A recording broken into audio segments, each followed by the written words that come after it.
Subscribe कीजिए हमारा channel और दबाएं इस बेल आइकन को ताकि आपको रेगुलर नोटिफिकेशन अपडेट्स मिल सकें।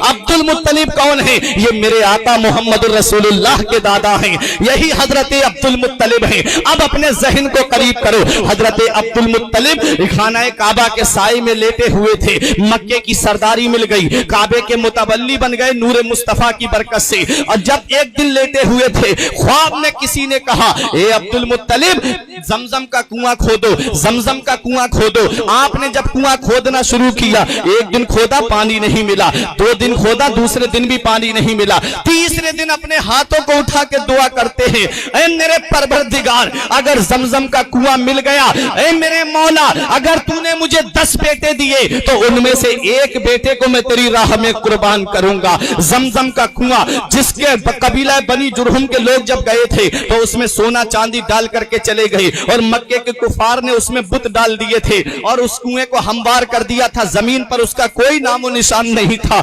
अब्दुल मुत्तलिब ने जब ये दुआ करके कुदाल को जमीन पर मारा है, अल्लाह की हिकमत से जमजम का चश्मा जारी हो जाता है। आज जो आबे जमजम तुम्हें मिल रहा है, ये हजरत अब्दुल मुत्तलिब की देन है। हजरत गिरहमी, जब जमजम का चश्मा जारी हो गया, अल्लाह ने 10 बेटे दिए अब्दुल मुत्तलिब को।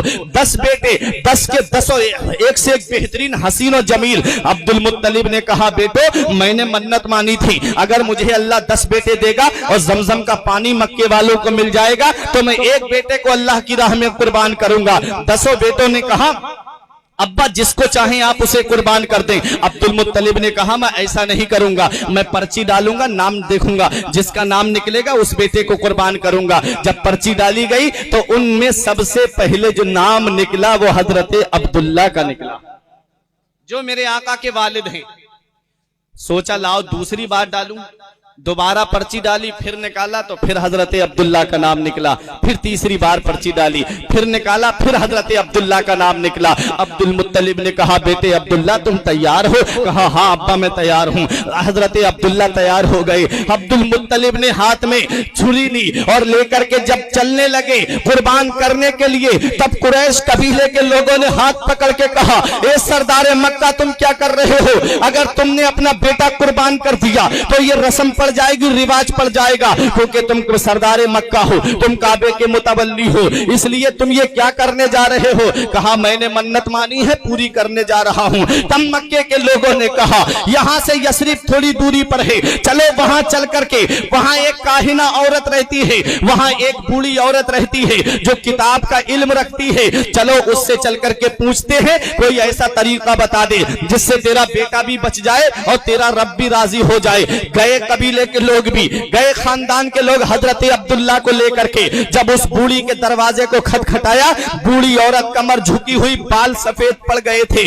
आई बूढ़ी औरत, बाहर निकल करके बेपर्दा आई। जब दरवाजा खोला, कहा क्या बात है? तो हजरत अब्दुल मुत्तलिब ने कहा, मैं मक्के से आया हूं, मैं सरदार मक्का हूं, मैं कुरैश कबीले का सरदार हूं और मैं खाना काबा का मुतवल्ली हूं। कहा, आगे बताओ क्या कहना चाहते हो? कहा, मैंने एक मन्नत मानी थी कि अगर जमजम का पानी मिल गया तो मैं अपने एक बेटे को कुर्बान करूंगा। कहा, कौन सा बेटा है? कहा, क्या बेटा दिखा सकते हो? हजरत अब्दुल्ला को सामने किया। जब हजरत अब्दुल्ला के चेहरे पर उस बूढ़ी की नजर पड़ी, बूढ़ी औरत फौरन घर के अंदर चली जाती है और चादर ओढ़ करके आती है और पर्दे के साथ आती है और हजरत अब्दुल मुत्तलिब के सामने हजरत अब्दुल्ला के हाथों को बोसा देती है और पेशानी को बोसा देकर कहती है, ए अब्दुल मुत्तलिब वापस चले जाओ, दुनिया की कोई तलवार ऐसी नहीं बनी है जो अब्दुल्ला के गले को काट दे, जो अब्दुल्ला के हल्क को काट दे।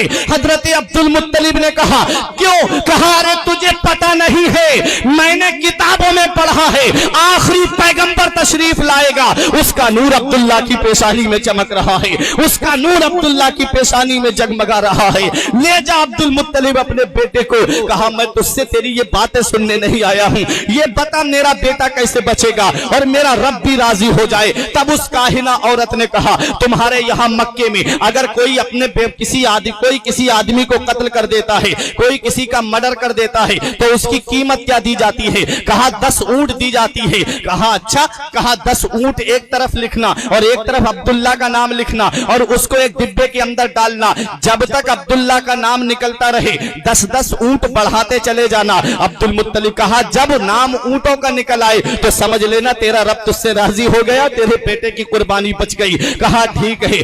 آئے عبد المطلب اور جب 10 اونٹ کا نام لکھ کر کے ڈالا اور حضرت عبداللہ کا نام لکھ کر کے ڈالا، نام نکالا، پرچی نکالی تو حضرت عبداللہ کا نام نکلا، 10 اونٹ اور بڑھا دیے۔ جب 100 اونٹوں پر کہانی پہنچی تو اونٹوں کا نام نکل کر کے آیا، لوگوں نے کہا عبداللہ بچ گئے اور لوگوں نے کہا عبد المطلب کا رب بھی راضی ہو گیا۔ اب اپنے ذہن کو قریب کرو، میں سوچ میں پڑ گیا 10 اونٹوں پر نام کیوں نہیں نکلا، 20 اونٹوں کا نام کیوں نہیں نکلا، 30 اونٹوں کا نام کیوں نہیں نکلا، 100 اونٹوں پہ جا کر کے یہ بات کیوں ختم ہوئی؟ تو سنو، مکے کے اندر عام رواج بن چکا تھا، کوئی کسی کا مرڈر کر دیتا 10 اونٹ دے دیتا، کہتا جاؤ میں اس کے قتل کے گناہ سے بری ہو گیا۔ عام رواج بن گیا تھا مکے کے اندر قتل کا، اور کوئی کسی کو قتل کر دیتا 10 اونٹ دے کے کہتا میں اس کے گناہ سے بری ہو گیا۔